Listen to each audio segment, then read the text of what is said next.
पल है इस मंडावा विधानसभा के लिए। बड़ा हम सबको गर्व होता है कि जब जब इस मां भारती के समर्पण में अपना सब कुछ न्योछावर कर देने वाली ये जवानों की जननी झुंझुनू, ये भामाशाहों की भूमि, ये शहीदों की शहादत, ये संतों की स्थली और ये वीर वसुंधरा जब जब अपने हर विधा में अपना नाम अग्रिम पंक्ति में शुमार करवाती है, और जब किसानों के आन बान शान और स्वाभिमान की बात आई, उस समय अपना संपूर्ण विश्व की सबसे बड़े राजनीतिक दल से उस सत्ता के लोभ को ठुकरा देने का अगर काम आया तो किसानों के सम्मान में केवल और केवल एकमात्र व्यक्ति संपूर्ण भारत में हनुमान बेनीवाल होता है। एक ऐसा व्यक्तित्व जब आज अपने मंच पर होता है तो वो मंच अपने आप में बड़ा गौरवान्वित होता है साथियों। और तभी जाकर हम सब आज इस मंडावा विधानसभा में आप सब, विशेषकर जो ये युवा तरुणाई है, ये हम सब आज आप सब के बीच आती है। आप सबका अपार स्नेह है, अतुल्य प्रेम और स्नेह है। आदरणीय के लिए बड़ा आभारी है ये कि आप सबने यहाँ पर पहुंचकर आज इस बेला को अप्रतिम बनाया है।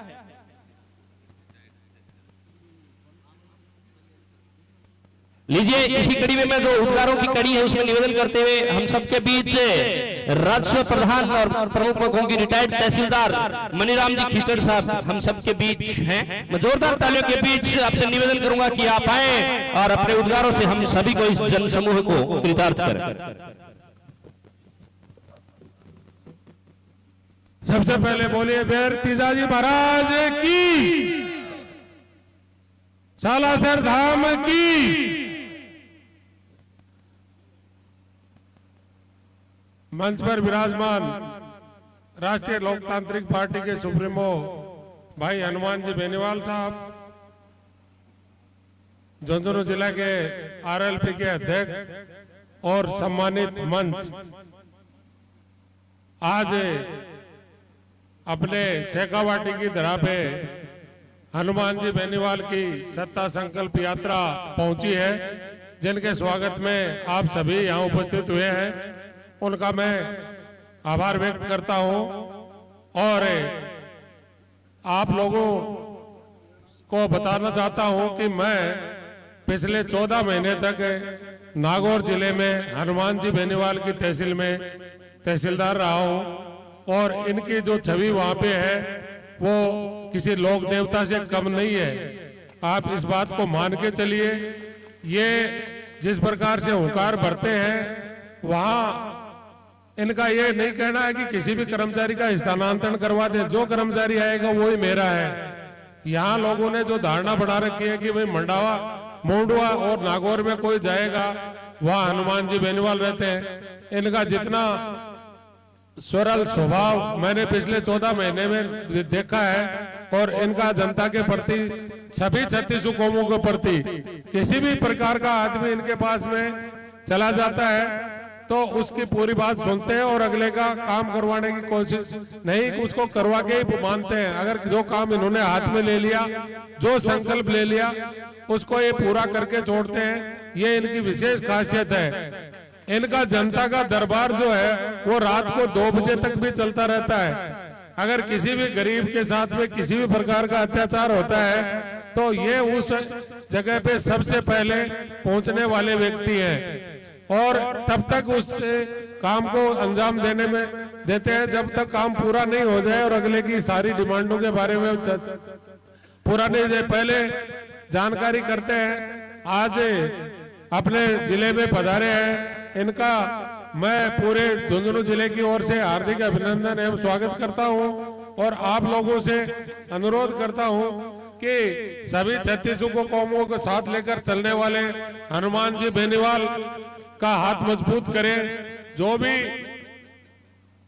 इनका कैंडिडेट हो, आज आप लोगों को नागौर की, जब आप नागौर में जाते हो और नागौर के अखबार में इनके समाचार आते हैं, जहां भी इनकी मीटिंग होती है, ये गरीब जनता और किसानों के शुभचिंतक हैं। जो भी किसान आंदोलन भारत के अंदर हुआ था, जिसमें एकमात्र सांसद थे राजस्थान से जिन्होंने सड़क पे बैठकर 70 दिन तक उस आंदोलन को लिया, और जो प्रधानमंत्री जी ने किसानों के प्रति गलत फैसले लिए थे उनको वापस मनवा के रहे, इसी के ये इन्हीं की देन है। और इसी प्रकार अपना शेखावाटी जिला सेना में सबसे ज्यादा है। और जो वीर सेना के लिए जो अब वीरों की भर्ती के लिए जो किया कि भाई 25% को रखेंगे और 75% को वापस निकालेंगे, तो हनुमान जी बेनीवाल की ये देन है कि अब उनको 25 की बजाय 50 कर दिया। और इनका ये संकल्प है कि अगर आप लोगों ने इनका साथ दिया तो 100% जैसे पहले से सेना में भर्ती होते थे और पूरी सर्विस करके आते थे कि 4 साल बाद में ये वीर सैनिक या युद्ध वीर कौन सी योजना निकाली है, नई नई योजनाएं निकालने, उसी प्रकार से इनका आप लोगों के प्रति, सभी के प्रति, युवाओं के प्रति दूसरा इनका यह भी कहना है कि शिक्षा, अगर कोई अशिक्षित है तो आज की तारीख में शिक्षा से बड़ा कोई अभिशाप नहीं है। नागौर जिले में इनके भाषणों में देखेंगे तो ये कहेंगे कि शिक्षा वो शैरणी का दूध है, जो पिएगा वो दहाड़ेगा। तो शिक्षित होने के लिए अगर अपने क्षेत्र में, क्योंकि अपना क्षेत्र शिक्षा में बहुत आगे है, लेकिन कई चीजों में राजनीति में अपढ़ है, इतने पिछड़े हुए हैं कि नागौर का राजनीति में अपना मुकाबला नहीं कर सकते। ठीक है, अपन पढ़ाई में मुकाबला कर लेंगे, नौकरी में मुकाबला कर लेंगे, सेना में मुकाबला कर लेंगे, लेकिन राजनीति जितनी वहां की स्ट्रांग है उतनी अपने यहाँ नहीं है। एक ही आदमी है जो गहलोत और वसुंधरा जी से एक साथ टक्कर ले रहा है, ऐसा कोई आदमी नहीं है जो राजस्थान में उनसे टक्कर ले सके।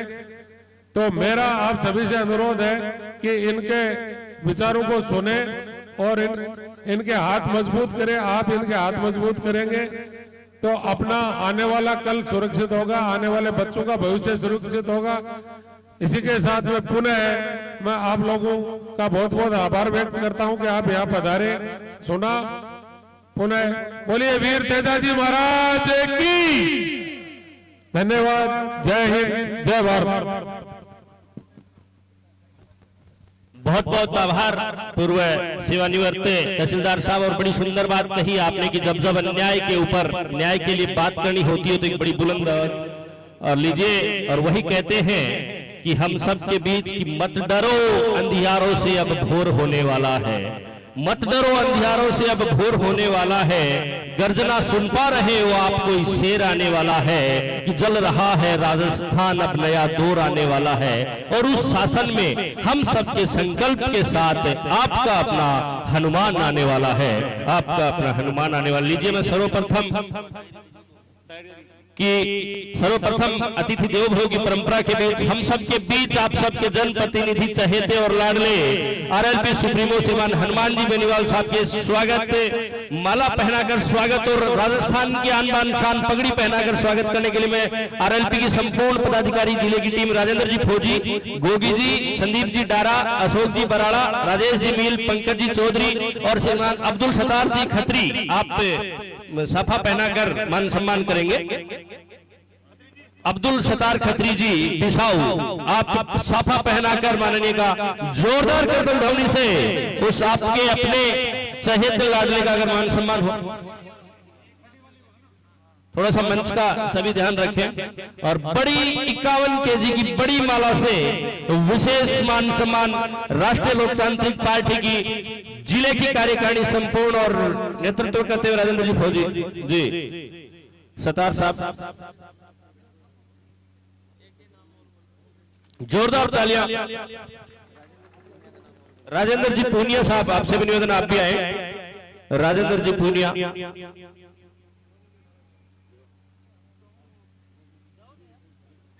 बड़ा अनूठा पावन पल, जोरदार जोरदार तालियों से हार्दिक अभिनंदन, जोरदार तालियां आप लगातार अनवरत बजाएं।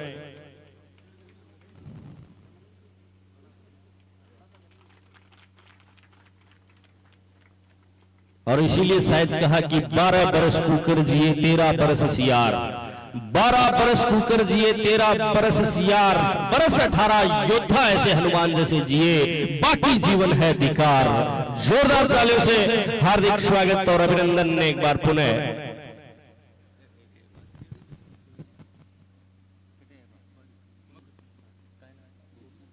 गोगी जी किसान का प्रतीक जेली भेंट करेंगे, गोगी जी वह उनकी टीम। इसके बाद में मनोरी देवी जी कड़वासरा।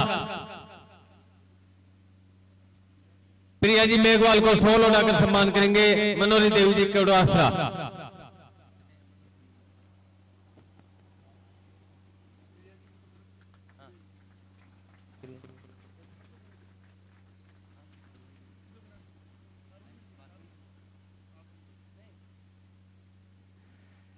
सुजानगढ़ की धरती से हमारे बीच में राष्ट्रीय लोकतांत्रिक पार्टी के उपचुनाव में प्रत्याशी रहे सीताराम जी का स्वागत है।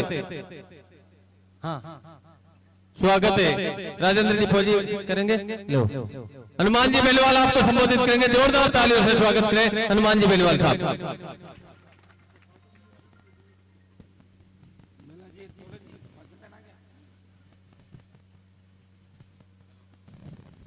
मंडावा के अंदर 2-3 जोरदार जयकारे लगाए।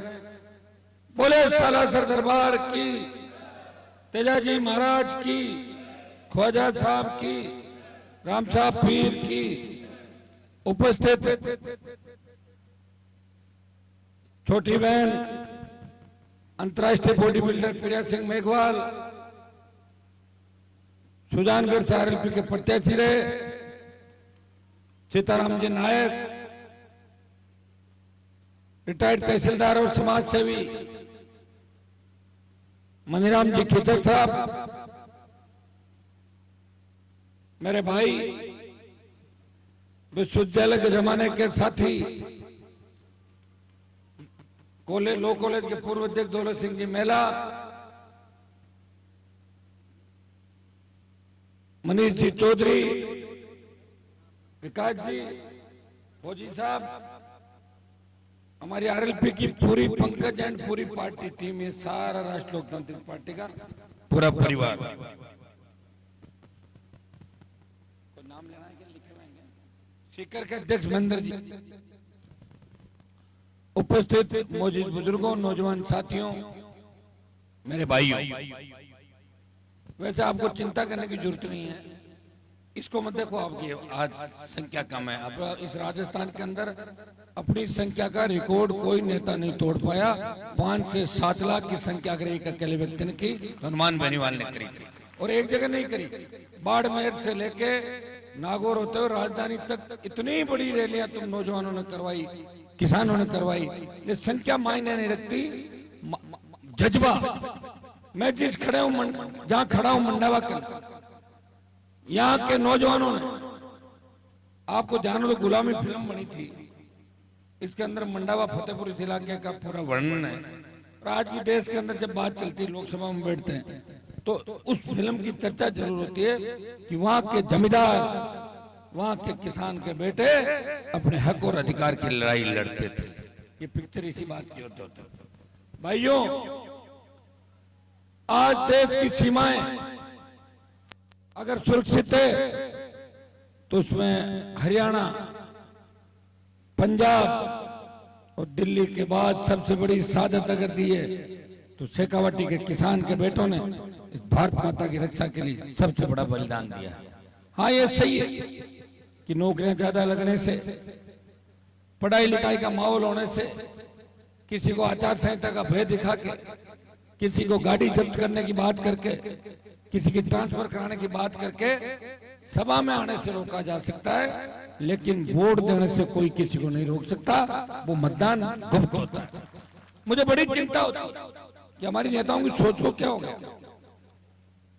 अपने आप को बड़े किसान नेता कहते हैं, हम बड़े किसान परिवारों से हैं, और गहलोत, वसुंधरा और उनकी हाजिरी में हर समय तैयार खड़े रहते हैं सारे। तो काई की मजबूती है? क्या मजबूती इस प्रदेश के अंदर अगर मजबूती किसी ने दी, इस राजस्थान मान सम्मान इस देश के अंदर बढ़ाया, तो आपके भाई ने इस राजस्थान का सम्मान बढ़ा के एक नई पार्टी इस राजस्थान के अंदर पार्टी बनाई और एक संदेश देश के अंदर दिया कि राष्ट्रीय लोकतांत्रिक पार्टी किसान जवानों की पार्टी है। जब देश का किसान तकलीफ में था, पंजाब, हरियाणा, उत्तर प्रदेश, दिल्ली के किसानों ने मुझे कहा कि हनुमान जी, आप किसान के बेटे हो, किसान कौन तकलीफ के अंदर है, आप मोदी की सत्ता को ठोकर मारो, हमारे साथ दो।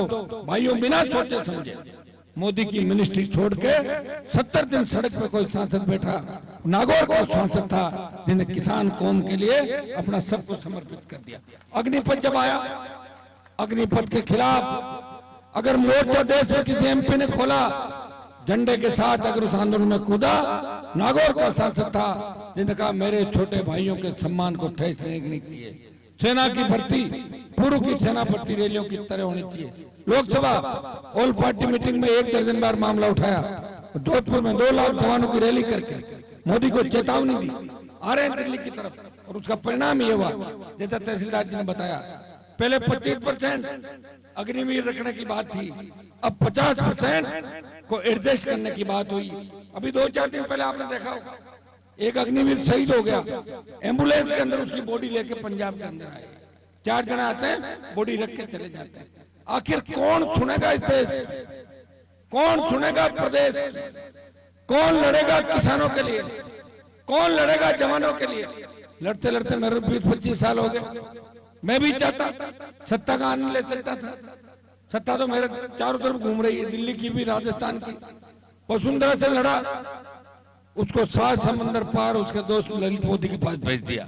और गहलोत से लड़ा, उसके बेटे को हरा के उसको उसका जादूगरी का सर्टिफिकेट छीन लिया, बेटा जीता लिया। तो भाइयों लड़ाई लड़ी राजस्थान की, और उसी का परिणाम क्या आप दोनों हाथों से आशीर्वाद दे रहे हो? मुझे पता है कि चुनाव का बिगुल बन चुका है।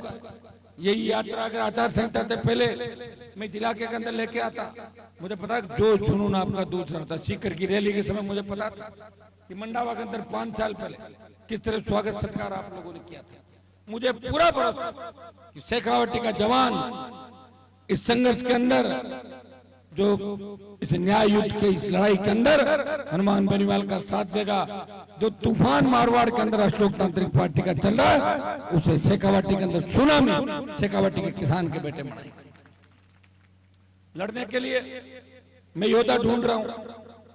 मैं तो चाहता हूं अगर हर जिले में छोड़ के एक संभाग में भी एक आदमी मिल जाए ना, मुझे हर संभाग में, तो भी राजस्थान के अंदर 125 सीट आ जाए हर संभाग में।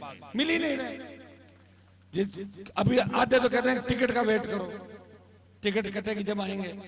फिर टिकट कटने के बाद बोले कितना पैसा दोगे जब चुनाव लड़ेगा। अभी हालात क्या होगा लोगों को देखो।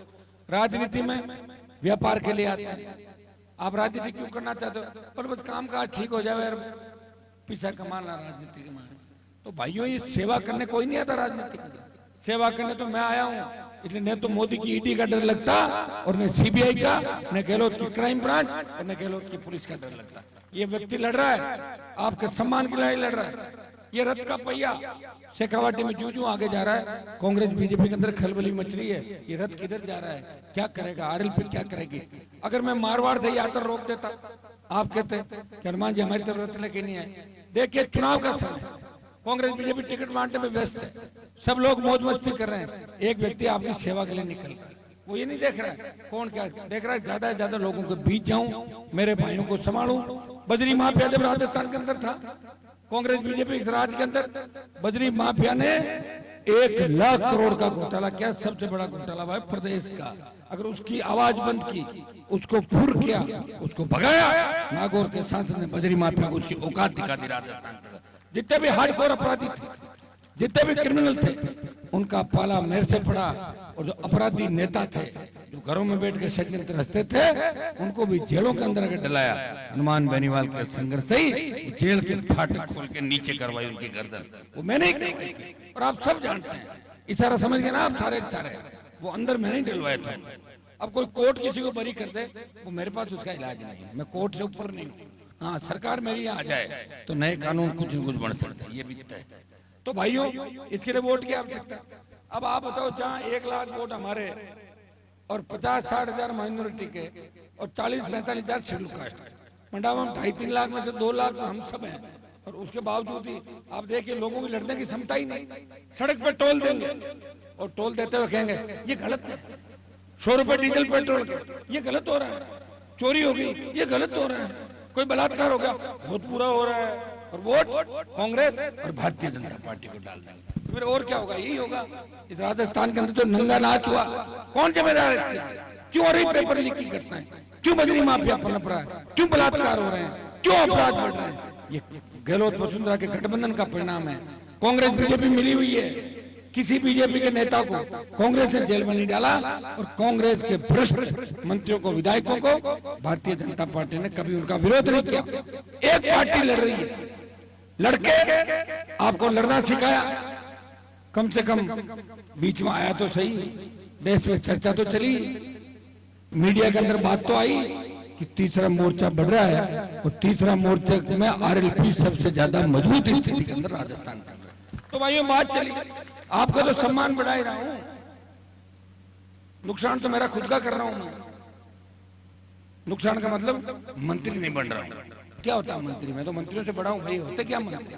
मेरे मंत्री देखे मैं, मंत्रियों की कोई हैसियत नहीं, दिल्ली के अंदर मंत्रियों की औकात नहीं कि अमित शाह और मोदी से मिल सके। मैंने देखा उनको करीब से। मैं जब एनडीए की मीटिंगों में बैठता था तो मंत्री मोदी के इशारे के बिना सीट पे नहीं बैठता था, कैबिनेट के मंत्री वो यूं देखता क्या था, जब बैठते खड़े रहते थे हाथ बांधे। क्या करोगे मंत्रियों को जब सम्मान नहीं, स्वाभिमान नहीं? ऐसे मंत्री पदों को क्या करना? सायरन तो वैसे ही बजा रहता हूँ रोड पे, कौन रोक रहा मुझे? मेरे लाल बत्ती लगा घूमता था, कौन सा मंत्री था? गनमैन सरकार ने दे रखे हैं। और क्या मंत्री होता है? मंत्री तो खुद ही अपना पेट भर ले वही होते हैं। मंत्रियों की स्थिति राजस्थान में देख लो, देश में देख लो। आपका भला मंत्री नहीं कर पाएंगे, आपका भला संतरी बन के मैं कर पाऊंगा। मेरी हुंकार से ही कांग्रेस बीजेपी के अंदर आप लोग के लोगों को जगह मिल जाती है, बेचारे मंत्री बन जाते हैं, कोई दिल्ली में एडजस्ट हो जाते हैं, कोई प्रदेश अध्यक्ष बन जाते हैं पार्टियों के। ये हनुमान बेनीवाल का डर दिखा के अपना काम निकाल रहे हैं। लेकिन दुर्भाग्य इस बात का है, जब हमें तकलीफ होती है, कौम, किसान, दलित, मुसलमान को तकलीफ होती है, वो लोग छुप जाते हैं, उनका स्विच ऑफ होता है। जब प्रदेश में छात्र संघ के चुनाव बंद हुए, एक भी नेता नहीं बोला। बीजेपी का संगठन, कांग्रेस का संगठन, मेरा संगठन नहीं, फिर भी एक महीना बच्चों के लिए लड़ा और जयपुर में रैली करी, 8 जगह रैलियां करी और 2.5 घंटे बरसात में भीगता रहा मेरे भाइयों के साथ कि कोई ये नहीं कह दे कि हनुमान जी तो अलग चले गए, बच्चे भीग रहे हैं। भीगता रहा, प्रयास किया। कांग्रेस बीजेपी मिल गई थी कि चुनाव कराओगे, तीसरा मोर्चा जीतेगा, हवा खराब होगी, चुनाव नहीं कराए। इससे ज्यादा मिला जुले का क्या खेल होगा बताइए? ऐसी भी किसी को ट्रैप करती है, किसी कलेक्टर को पकड़ती है, अभी जो स्वीकृति नहीं मिलती, केस रफा दफा हो जाता है। ये सारा सिस्टम छड़ गया, कौन ठीक करेगा? तैयार हो जाओ, सोचो समझो, उस व्यवस्था को बदल दो। ये वोट की चोट से दोनों पार्टियों को घर बिठाओ और एक नारा, जिस तरह अंग्रेजों को भगाने का नारा दिया था, अंग्रेजों भारत छोड़ो, उस समय कोई जाति पाति नहीं थी, देश का नारा था। उसी तरह राजस्थान के जवान, किसान, मुस्लिम, दलित को नारा देना होगा कि कांग्रेस भगाओ, भाजपा बचाओ, भाजपा भगाओ और राजस्थान बचाओ और आरएलपी लाओ। ये नारे के साथ आप आगे बढ़ेंगे तो निश्चित रूप से आपके बच्चों का भविष्य सुरक्षित रहेगा। हमेशा शेखावाटी का बहुत बड़ा विश्वविद्यालय की राजनीति लेके आज तक जो आपका साथ रहा, आगे भी आप मजबूती से साथ देंगे। ये मजबूत वीर भूमि है और वीर भूमि के योद्धाओं को उनकी वीरता याद दिलाना, उनका भाई नागौर की धरती से चला के आपके बीच आया। उठो, अपनी ताकत को पहचानो और जंग के मैदान के अंदर